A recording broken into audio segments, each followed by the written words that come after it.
Hello everybody and welcome to Mark Goldbridge, That's Football. It's the big one. It is who is player of the year. I'm going to be giving you mine, and I tell you what, I don't care what anybody says, it's going to be accurate as far as my opinion's concerned, which means it's my opinion. You can get yours in, but look, I'm not going to go with the obvious one. I've given it some thought.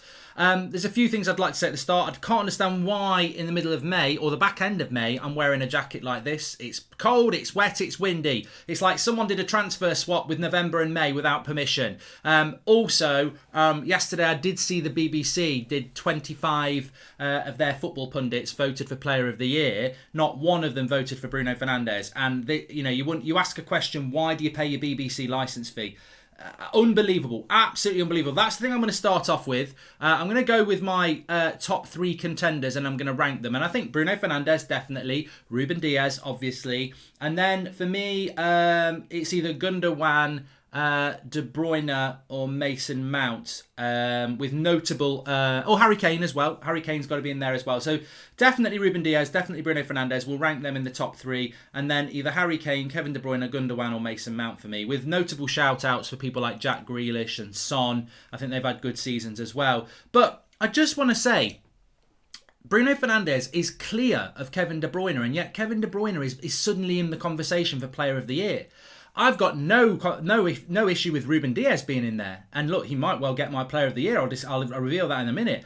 But this Kevin De Bruyne thing, I don't get it. He's not even in the top two players at Man City for me this season. Top two players for City this season, and I'm not even going to bring Bruno into this, is Reuben Diaz and Gundogan. Now, if you compare De Bruyne to Bruno Fernandez, I think Bruno Fernandez has got 11 assists and 18 goals. And Kevin De Bruyne has got 11 assists and 5 goals. Now, 9 of those goals, this is Premier League stats, 9 of those goals for Bruno have been penalties, but two of De Bruyne's have been penalties as well.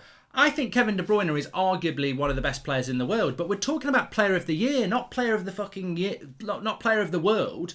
We're talking about Player of the Year. That's the whole point. You judge somebody on a Premier League season. And to me, Kevin De Bruyne has not been one of the top players in this season. Diaz has been better at City, Gundogan's been better at City, Bruno's been better at Man United, and I think Harry Kane's been better at Spurs. So I don't understand the De Bruyne thing. I think it's about compartmentalising. You know, it's almost like you're having a go at De Bruyne by not putting him forward for Player of the Year.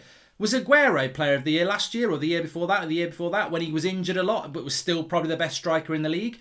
It's about what you do in the year. Mason Mount is well clear of De Bruyne, by the way. Well clear of De Bruyne this season. I think De Bruyne is a fantastic player.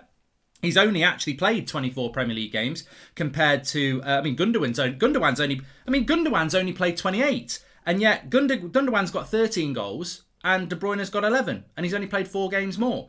Bruno's played 37 games. Harry Kane's played 35. Diaz has played 31. But I actually think that for the first time ever, wow. People will say, wow, you're saying Bruno's had a better season than De Bruyne, but he's played 13 games more. Yeah, I am. Yeah. Are you going to figure that out? You're going to figure that one out, or do you want me to explain it to you? Twofold. One, well, if he's only played 24 games, why is he getting Player of the Year? Surely, somebody who's not even played 70% of the season shouldn't get Player of the Year. That's one thing. Two, this is the most compact season we've ever seen. It's unbelievable. It's like this season's been like chucking 4 elephants in a mini metro. It's squashed. It's a game every 3 days. The season started mid-September, finishing in May. We've lost a month. We've compacted it in. Every international break's had 3 games. There's still been an FA Cup, a Carabao Cup, European football. And Bruno Fernandez has played every single Premier League game, apparently. I mean, I can't believe he's done that. But if he has, I actually think for the first time ever, the player that's played more has had a harder season. I think De Bruyne, Gundogan playing 24, 28 games means that they've probably been fresher for more of the season than Bruno, who's had to play every bloody game. So I actually think, for the first time in a long time, playing more games makes it harder. Because definitely Bruno Fernandez from January till now hasn't been the Bruno Fernandez of September to the end of December. He's looked burnt out, and I think a lot of players have had that. So, look, for me, Bruno Fernandez is clear of De Bruyne this year. De Bruyne is a better player, but this season, Bruno is clear, and I can't understand why people are voting for De Bruyne as Player of the Year when he's only played 24 games. He's not even been the key player for Man City. He's not even been the second key player. A brilliant player, but I don't see how he can be Player of the Year. And I know people will moan about it, but you're not really listening. His stats don't stand up. He's a great player, but we're talking about player of the year. And I think Bruno's unbelievable.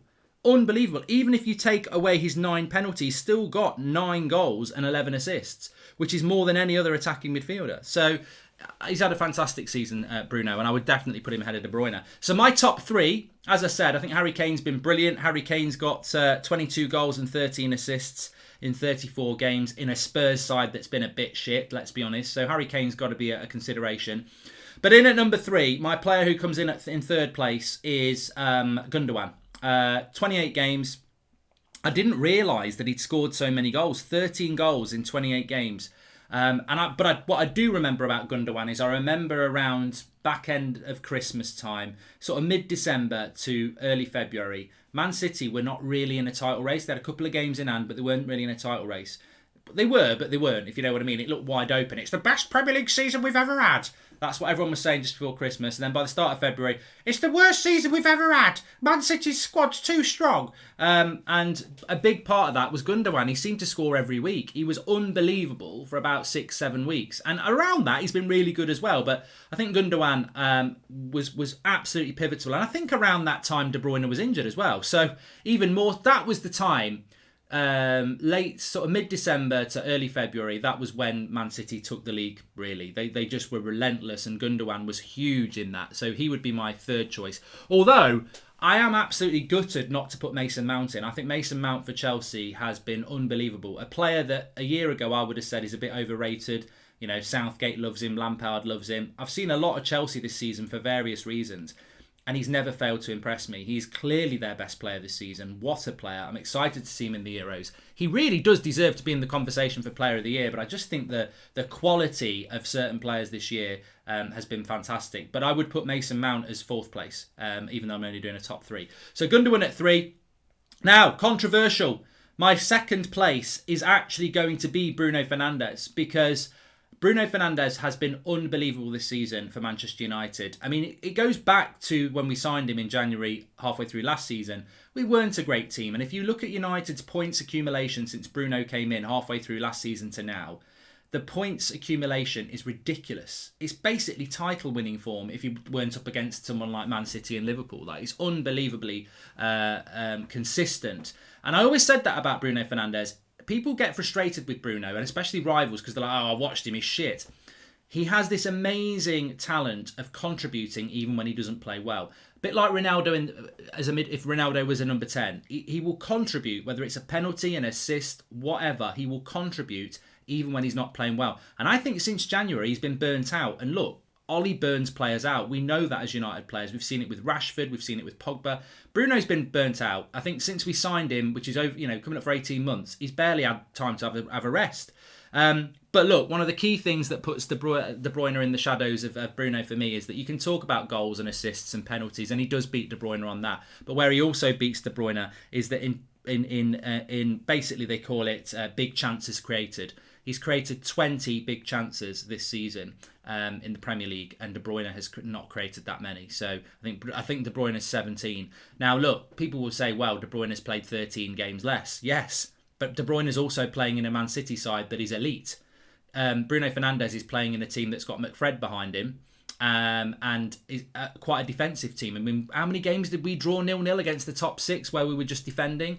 So I think to create 20... imagine what I'm saying is, imagine how many chances Bruno would create in a Man City side. De Bruyne is amazing, but...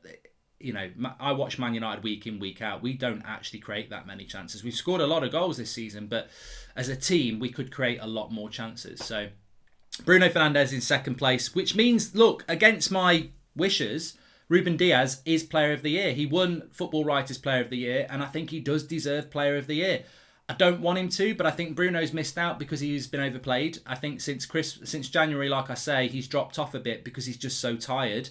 Whereas Diaz has been so consistently good. I mean, and that's why I've gone with Diaz, is that I love Bruno, and I think he's just missed out because of being overplayed and being exhausted. Basically, he's still contributed, he's still been there, he's still tried, but at times you've seen he's just not quite at it. Whereas Diaz has had that ability at City with the rotation and maybe that little breaks they had at January because of the COVID outbreak. They had a week off, didn't they, or whatever. But ultimately, Diaz has come into this country as a new signing, and Portuguese as well, a bit like Bruno.